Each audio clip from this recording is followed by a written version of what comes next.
Hello guys, hello, this is for Aquarius, welcome dito sa ating channel, Kapalaran 888, welcome guys. Alamin natin kung anong messages, energy gabay para sa lahat. Okay, kung bago kayo sa channel ko, please like, share, and subscribe. Aquarius, okay, thank you sa lahat ng mga nagko-comment guys ha. Hindi ko man kayo ma-replyan, basta na nakita nyo na na-read ko na siya, okay na yan. Okay? Ang dami nyo kasi. Ha? Okay, so relationship play. Okay?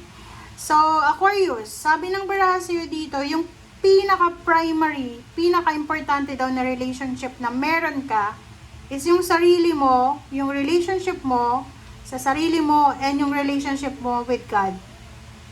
Okay?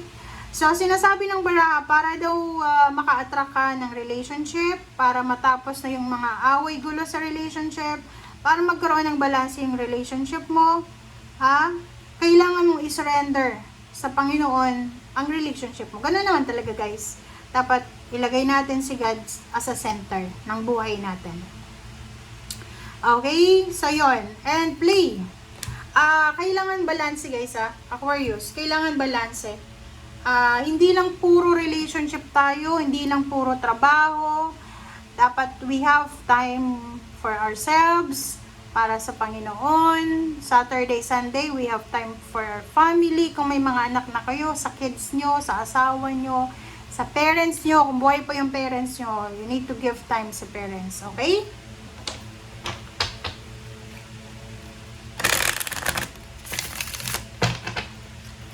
Alright. Aquarius. Ano yung ibig sabihin yan?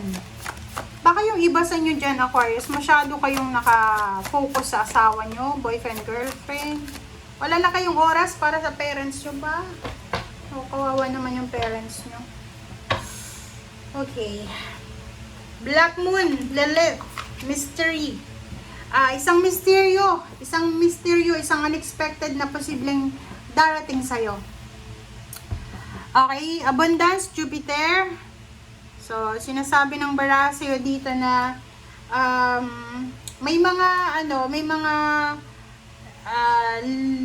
anong tawag dito? Lunatic energy na pwedeng mangyari sa buhay mo, Aquarius, okay?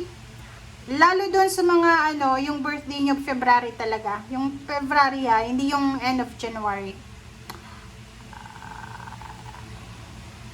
Yung iba sa inyo dyan, posibleng makaramdam kayo ng sensitivity. Okay, sensitivity.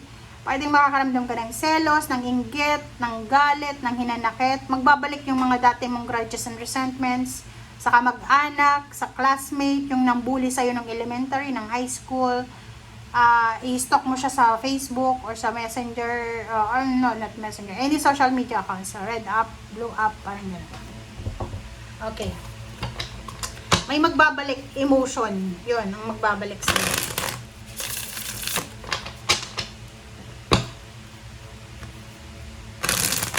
Yung gigil mo ba? Magbabalik yung gigil mo.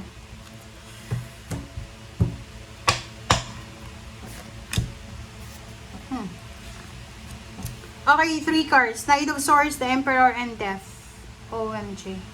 So, sa nakikita ko sa'yo dito, doon sa mga nagtatrabahong Aquarius, sinasabi ng baraha na posibleng makatanggap ka ng napakabilis na decision from your boss, from the company, na posibleng tigil trabaho, parang ganon, pause.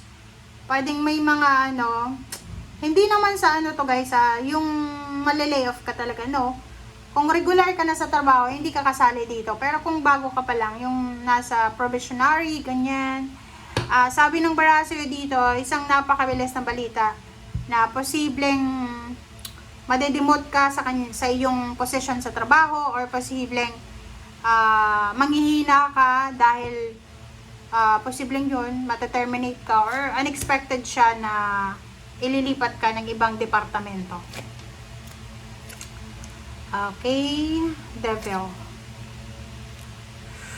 Okay, so sa nakikita ko sa'yo dito, if ever may hinihintay ka, ha? Kung may hinihintay kayo guys, iwasan nyo yung iwasan nyo yung pakikipag-argue. 'Di ba? Yung mga argument sa trabaho natin about politics, about religion. Okay? Normal yan kasi sa social media, ang dami-daming fake news ngayon. So, maraming mga nag-aaway-away na mga iba't ibang kulay. Kung may mga point of view kayo about sa religion, about sa politics, huwag niyong dadalhin yan sa trabaho niyo. Kasi yan yung possible na maging away, gulo. Okay? Na kailangan yung magkaroon ng pasensya. Kasi sa panahon ngayon, 'di ba, kahit nga sa mga bus station, sa palengke, ganun yung topic nila, nagkakainitan yung mga tao dahil lang sa politika, dahil sa religion, ganyan. So, wag ganun. Okay? Kami, parang, yon ay naaalala ko nung bata pa ako. Yun yung sinasabi sa akin ng mama ko. Na sabi niya, okay lang makipag-argue ka. Okay lang makipag-debate tayo. Kasi, di ba, nung unang panahon, may mga matatanda na talagang mahilig sila makipag-debate. Yung mga kapitbahay mo na mayayabang, mahilig makipag-debate. Sabi ng mama ko dati, okay lang makipag-debate kayo dyan. Okay lang makipagsagutan kayo na hindi yung yung makipagsagutan ka ng point of view mo. Yung sasabihin mo yung point of view mo. Pero kung yung pinag-uusapan nyo about sa relihiyon niya, relihiyon mo, magkaiba kayo, or i-impose mo yung religion mo sa kanya, i-impose niya yung religion mo sa'yo, wag mo yung gagawin. Kasi unang-una, sa religion, may kanya-kanya tayo. Okay? Kanya-kanya tayo ng choice. So, walang dapat na, kahit nga sa pamilya, di ba, wala tayong karapatan na sabihin na, uy, dapat lahat tayo ganito, uy, dapat ganyan. Kasi, we have our own freedom eh. So, sa sa politics, ganun din. Sa politics, guys, dapat, pag yung magkakapamilya, iba-iba yung mga partido, okay lang yun. Okay lang yun, kasi kanya-kanya kayo ng hindi naman kayo sinilang na pare-pareho yung utak nyo eh. Diba? So, may mga kanya-kanya tayong gusto sa buhay. Yun ang isang example na huwag kayong makikipagdebate tungkol sa politika at religion kasi walang mananalo dyan, lahat kayo talo. Okay? Walang mananalo dyan kasi kanya-kanya nga tayo ng gusto eh. Diba?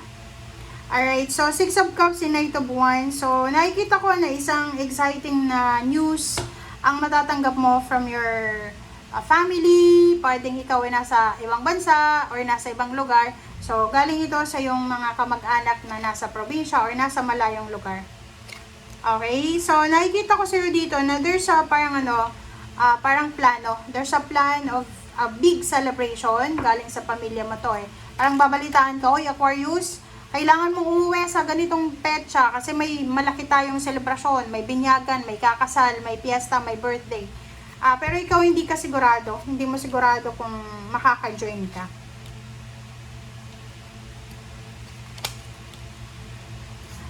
Okay, so sabi ng barahan sa'yo dito, there's an Aquarius na isang unexpected na financial offer ito na kailangan mong pumirma ng kontrata, kailangan mong ihanda yung mga papeles, dokumento para dito sa kontratang ito. So, ayusin mo siya as soon as possible para hindi ka magsisi sa bandang huli.